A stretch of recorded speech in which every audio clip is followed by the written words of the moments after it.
Bonjour et bienvenue dans les aventures de Betty. Donc aujourd'hui on va parler de sport ou plutôt d'activité physique adaptée. Donc c'est vachement long à dire, donc souvent j'utiliserai le mot sport à la place, mais vraiment c'est l'activité physique adaptée pour vous en fonction de où vous en êtes dans votre parcours de soins, dans votre parcours de vie, dans plein de choses. Donc pourquoi je fais cette vidéo là?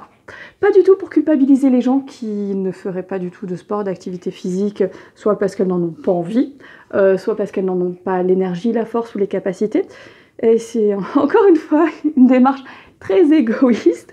Je la fais pour moi, pour essayer de passer un contrat, un accord avec moi-même et de me dire, bon ben voilà, c'est bien ma grande, mais là il faut un peu se reprendre en main au niveau de l'hygiène de vie en règle générale. Parce que ces derniers temps, il y a eu quand même du gros laisser-aller. Et c'est d'essayer de me rappeler le pourquoi je trouve que c'est important d'avoir une activité physique adaptée et de faire du sport, etc. Donc voilà, c'est parti pour une vidéo un petit peu égoïste. Vous finissez par avoir l'habitude, parce qu'en fait, je ne fais ces vidéos essentiellement que pour mon propre bonheur et ma propre satisfaction. Donc déjà, il est à noter que, donc ça a été prouvé par des études scientifiques, etc., que d'avoir une activité physique adaptée régulière permettait de limiter le risque de récidive. Donc ça pourrait réduire le risque de récidive du cancer du sein de 20 à 25%. Je trouve ça énorme, parce que pour le coup, c'est quelque chose que je peux faire moi pour moi-même. Il y a plein de choses sur lesquelles je ne peux pas agir, parce que, ben, voilà, ou par exemple, les femmes qui ont une mutation génétique qui les prédispose au cancer du sein, elles peuvent pas du jour au lendemain se dire « Non, finalement, la mutation génétique, j'en veux plus. Non, non, ça ne me plaît pas, je préférerais ne pas en avoir. » Voilà. Que, par exemple, donc moi, c'est pas mon cas, mais par exemple, moi, m'obliger moi-même à avoir une activité physique régulière, c'est quelque chose que je peux faire et qui n'est pas nocif et qui ne dépend que de moi. Voilà. Ça ne joue que sur moi et ça ne dépend que de moi. Donc voilà, on va essayer de s'y remettre dans le cadre d'essayer d'avoir un peu une meilleure hygiène de vie, parce qu'on est d'accord que l'hygiène de vie, donc bien dormir, bien manger, bien bouger, et ben ça aide à être en meilleure santé. Cela étant dit, on est d'accord aussi que la santé, pour moi, il n'y a rien de plus injuste dans la vie. Parce qu'en fait, vous verrez des gens qui s'alimentent mal, qui vont avoir des produits genre ultra transformés, des fast-food quasi quotidiennement, qui sont sédentaires au possible, et qui pour autant vont être plutôt en bonne santé, n'auront pas de maladies graves ou chroniques ou quoi que ce soit, et vous avez d'autres personnes qui vont prêter plus attention à leur hygiène de vie, et qui pour autant auront une maladie comme un cancer ou une autre maladie chronique ou quoi que ce soit. Donc voilà, pour moi, la vie est injuste en règle générale, oui. Il y a des fois, il y a des choses qui s'équilibrent, etc. Il y a des choses un peu injustes comme ça, c'est un fait, ok. Là-dessus, je ne peux rien y faire, par contre, je peux décider pour moi-même. On est d'accord aussi que je ne suis pas non plus une adepte des trucs genre trop restrictifs ou trop. Je ne pourrais pas le faire. Je veux dire, quand je dis que, voilà, que je vais me reprendre en main, avoir une activité physique adaptée, essayer d'améliorer mon hygiène de vie, je sais aussi que je ne pourrai jamais bannir totalement le sucre de toute ma vie, les friandises, etc. parce que j'aime trop ça. Voilà. Je sais aussi que j'ai un tempérament à avoir une envie de m'avachir devant la télé et de regarder des séries en continu. Voilà. Et je ne compte pas arrêter ça, mais peut-être plus régulé et adapté. Voilà. Tout comme là, je me suis dit, bon, ben c'est bon, il faut se reprendre un petit peu en main, ma cocotte. Tes traitements sont finis. Oui, parce que j'ai fini mes traitements curatifs et comme je n'ai pas d'hormonothérapie, ben, les traitements en tant que tels sont finis. Et pour autant, bah, du coup, voilà, faut quand même se reprendre en main, faut quand même faire quelque chose. Et quand je suis dans cette vague-là, des fois, je suis un peu dans l'excès, ou genre dans la semaine, je vais faire 5 séances de sport, etc. Je vais faire ça pendant 15 jours et je ne vais plus rien faire pendant 3 mois. Donc là, mon objectif, c'est vraiment de m'axer sur le côté activité physique régulière, adaptée, mais sur la régularité du truc, et de ni trop en faire dans un sens, ni ne pas en faire du tout dans l'autre. Vous voyez ce que je veux dire? D'essayer que ça soit régulier, parce que d'après ce que j'ai lu, de ce que je me suis renseignée, de ce qu'on a échangé, partagé, etc., c'est vraiment la régularité de l'activité physique qui va primer. Donc voilà. Et bien sûr, il faut qu'elle soit adaptée. Donc je ne fais pas du tout cette vidéo-là. Ne prenez pas ça pour un jugement de ceux qui n'ont pas d'énergie pour en faire, ou pas l'envie, ou pas la capacité à l'heure actuelle. Parce que si vous êtes cloué dans votre lit d'hôpital, et bizarrement, vous aurez du mal à aller marcher dehors si vous êtes à l'hôpital. Ce genre de choses. Donc vraiment, non, chacun fait vraiment ce qu'il peut, ce qu'il veut, et comme il le sent, et en adéquation avec lui-même. Donc je vous ai dit, ça c'est une vidéo de moi avec moi-même. Voilà, ne vous sentez pas jugé par ce que je pourrais dire.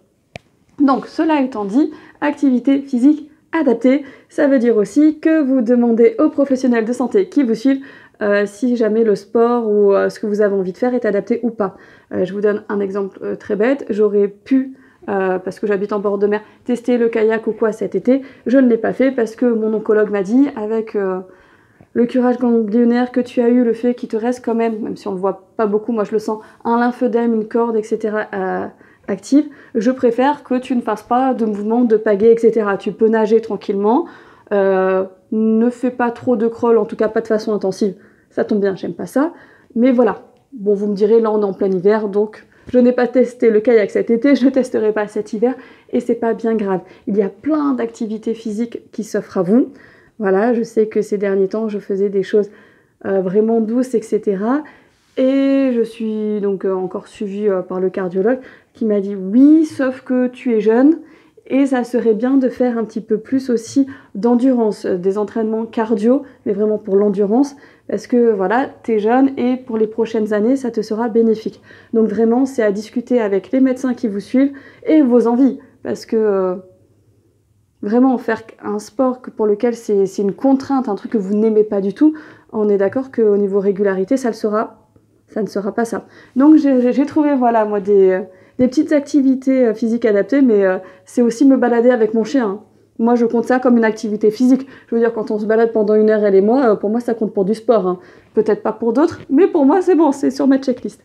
Donc voilà, donc vraiment activité physique régulière, et je vais essayer, en accord avec moi-même et avec cette vidéo, de vraiment faire quelque chose de régulier pour limiter le risque de récidive, parce qu'avoir un cancer à 30 ans, c'était chouette, hein, j'ai kiffé pendant mon année et demie, presque 2 ans, les traitements, tout ça, mais si je pouvais éviter d'avoir une récidive, voilà, ou d'avoir un autre cancer ou une autre maladie chronique ou quoi que ce soit, il y en a tellement d'autres, parce que là, nous ici, on parle du cancer du sein, mais déjà, il y a tellement d'autres cancers, et il y a tellement d'autres maladies qui peuvent pourrir la vie, que si je pouvais juste diminuer un petit peu ces différents risques, je prends, je fais, et voilà, je vais pas jurer et cracher par terre parce que déjà je suis sur mon lit et je vais pas cracher sur mon lit, mais voilà, vous comprenez l'idée. Donc déjà, c'est une de mes grandes motivations, c'est ça, c'est vraiment le côté santé globale. Deuxième motivation, c'est qu'en ce moment je dors un petit peu moins bien, et je sais que quand on bouge, plutôt que de passer la journée entière devant la télé et que je suis pas fatiguée le soir et que du coup je dors moins bien et que du coup je suis fatiguée le lendemain et que j'ai rien envie de faire et que je passe la journée devant la télé. Voilà, afin d'éviter ce petit cercle vicieux, je sais aussi que quand je bouge, quand j'ai une dépense, qu'elle soit plus ou moins importante, mais quand j'ai une dépense dans la journée, je dors mieux le soir, et pour moi le sommeil c'est fondamental, parce que quand je dors mal, je suis exécrable. Vous savez, il y a des gens qui même quand ils dorment pas, restent sympas, etc. Mon frère m'appelait Terminator quand j'étais petite et que j'avais pas assez dormi. Voilà, ça vous laisse imaginer à quel point je peux être douce, agréable quand j'ai pas mon quota d'heures de sommeil. Voilà. Grosse pensée à tous les gens qui ne dorment pas assez, à tous les gens qui sont réveillés par leurs enfants la nuit, etc. et qui ne peuvent pas avoir leurs heures de sommeil. Voilà, je ne sais pas comment vous faites. Moi, j'ai pas ces impératifs-là. Donc voilà, c'est aussi pour mieux dormir la nuit. Je fais ça aussi pour me sentir mieux en règle générale. C'est-à-dire que là, j'ai essayé de repenser à ces derniers temps, comment je me sentais, etc. Et je me suis rappelé que pendant que j'étais sous Taxol, j'avais fait une vidéo d'ailleurs sur le sport pendant les traitements, etc. Et j'étais donc sous chimiothérapie, sous Taxol. C'était le 2e confinement, et c'est vrai qu'avec l'association dans laquelle je suis, il y avait à ce moment-là pas mal de sport en Zoom. Et je faisais des activités 4 à 5 fois par semaine, donc adaptées. Je compte le yoga, je compte tout ça. Et que je me sentais bien à ce moment-là d'avoir donc ces activités physiques régulières, pas quotidiennes, mais vraiment plusieurs dans la semaine, etc. Et que je me sentais super bien. Alors, super bien, on est d'accord, hein, c'est relatif, mais je me sentais bien avec moi-même, bien dans ma tête, bien dans mon corps, bien dans ce que je faisais. Ça me donnait un sentiment d'accomplissement, de faire quelque chose pour moi dans la journée.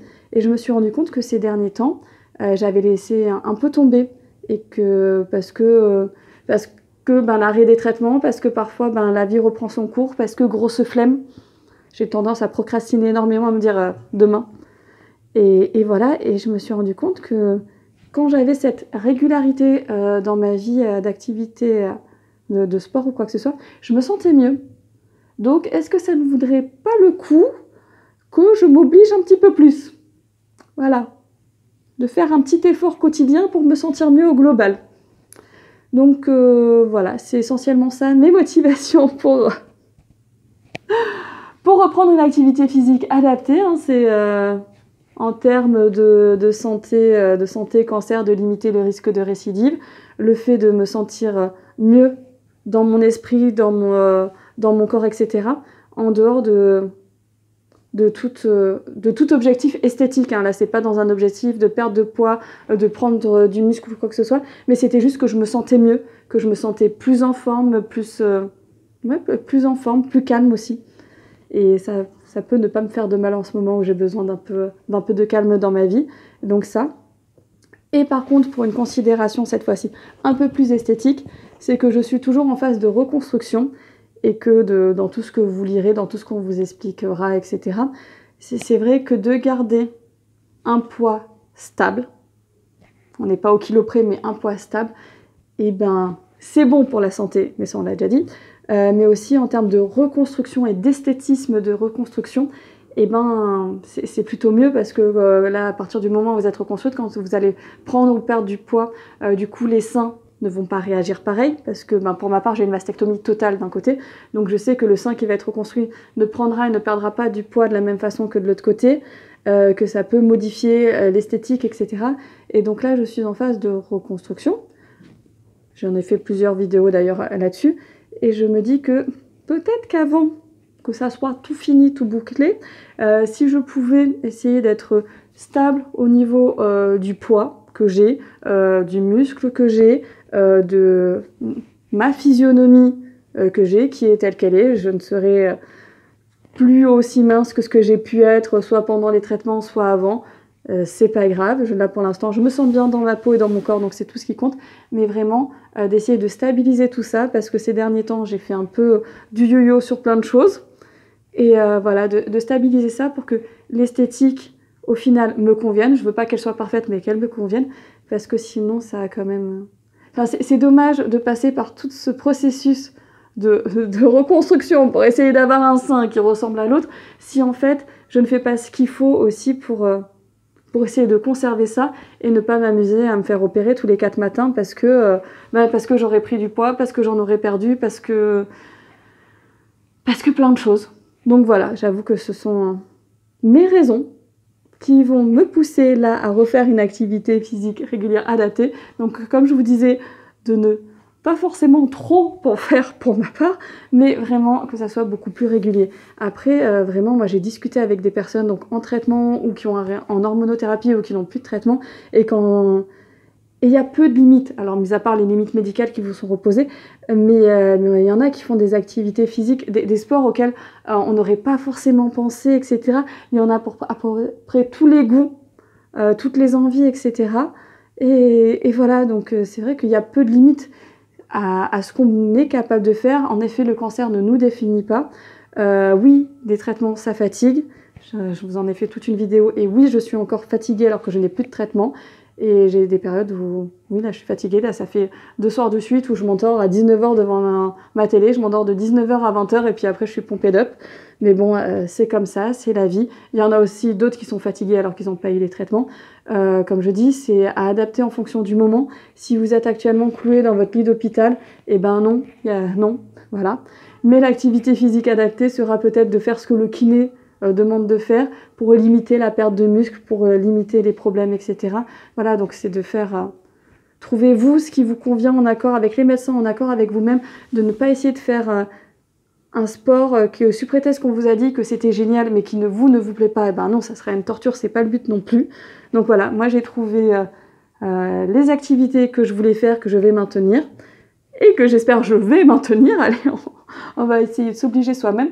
Mais voilà, parce que pour moi, j'y vois un réel intérêt, un réel bénéfice. Et je le sais, même si sur l'instant, je ne suis pas motivée, j'ai la flemme, etc., que je me sens quand même nettement mieux quand je bouge et quand j'évite d'être trop sédentaire. Voilà. Sur ce, je vous souhaite une bonne journée. Je vous dis à très vite pour de nouvelles aventures.